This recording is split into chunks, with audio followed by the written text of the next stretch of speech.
he went into a coma and he's probably going to die. You know, I was thinking about that all day today, and it really vexed me. How a person, how a human being could actually, with their bare hands, simply beat someone to death. You know, what kind of evil, you know, that is. You know, I understand fighting. Usually, I used to practice the martial art, and I probably had 500 fights, and I fought in tournaments, and you know, with rules and with regulations and all. You know, nobody really got terribly hurt. But to just to beat somebody mercilessly to death, it just amazes me how a human being could be that evil, you know.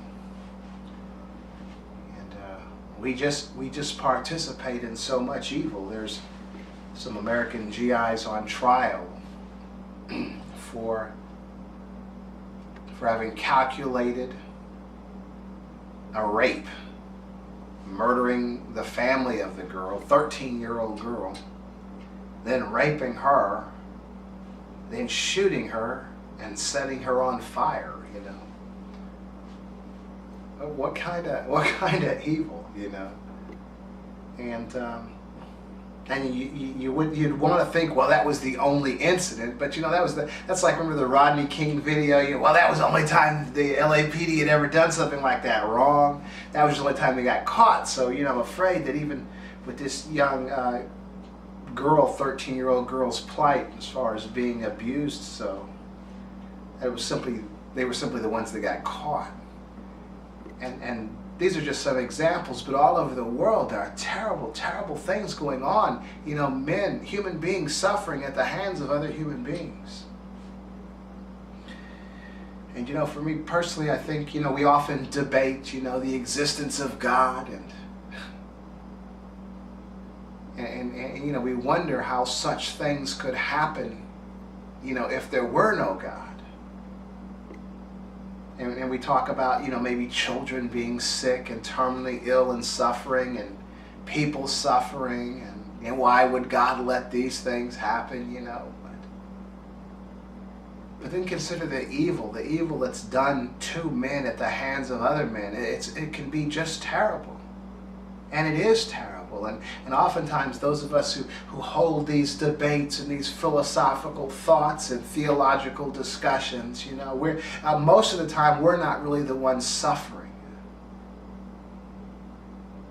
It's sort of like you know, with the Iraq War or whatever war, you know, our country or any country happens to be involved in. It seems the most vocal pro-war people are the ones that don't have loved ones involved, you know.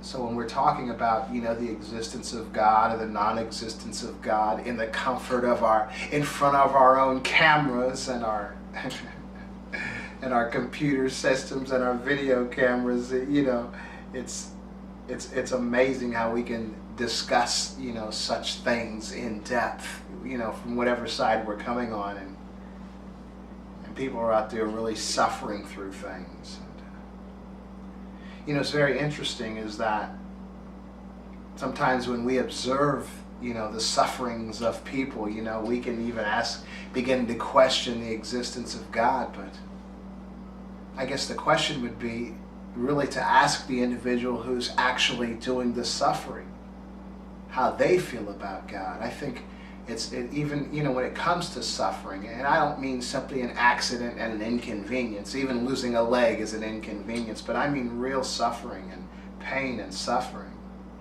If the individual that's going through the pain and suffering themselves believe, you know, in God or not, or is it just something that the casual observer, or even the involved but the observer, you know, has the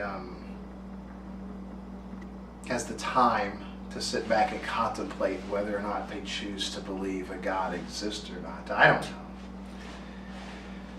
But yeah, I was really vexed by especially this last beating. And you know, we see and we hear of and we're aware of murders and terrible things. But this one particular one, for whatever reason, maybe because the man beat this other man for like an hour, before he went into a coma.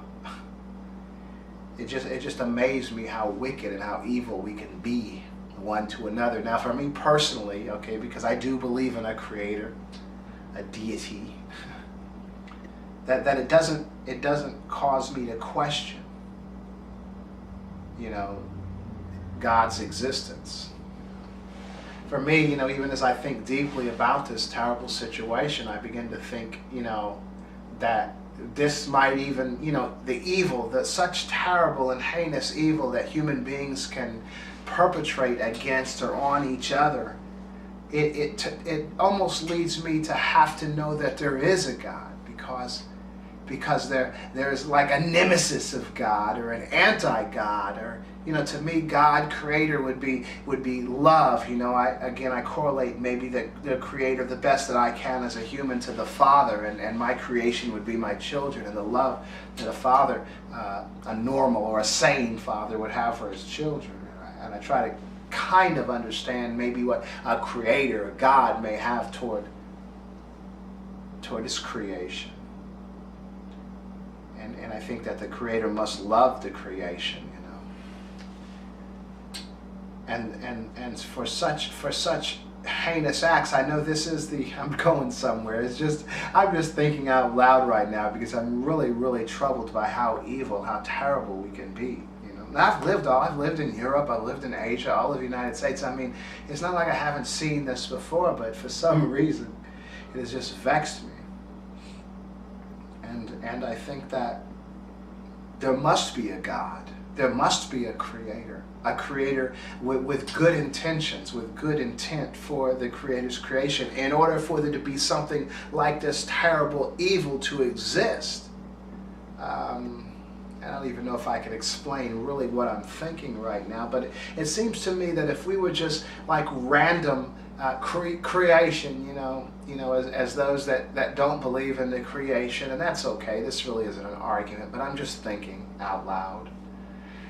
I would think that there wouldn't be so much evil in the midst. The human being, as the human being is able in such great numbers to perpetrate such negativity against his own kind. I don't believe the animal kingdom. No, I'm no Marlin Perkins. I don't really, I haven't studied the animal kingdom, but I don't think animals prey on themselves as vicious and in such and with such frequency and with such prejudice, as we do.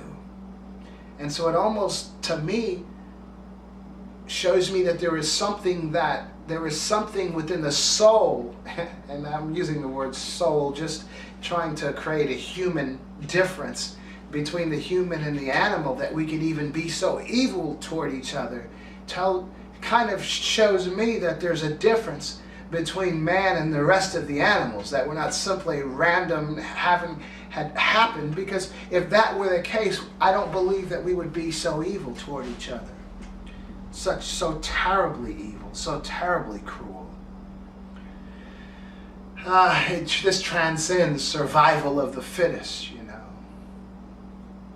And so I'm thinking that that makes man so special, even in his capacity for evil, sort of, to me, gives credence to a creator that is a creator of good and of love, an actual creator versus a destroyer, that men can follow, either path, the path of the creator, which creates, or the path of the destroyer, which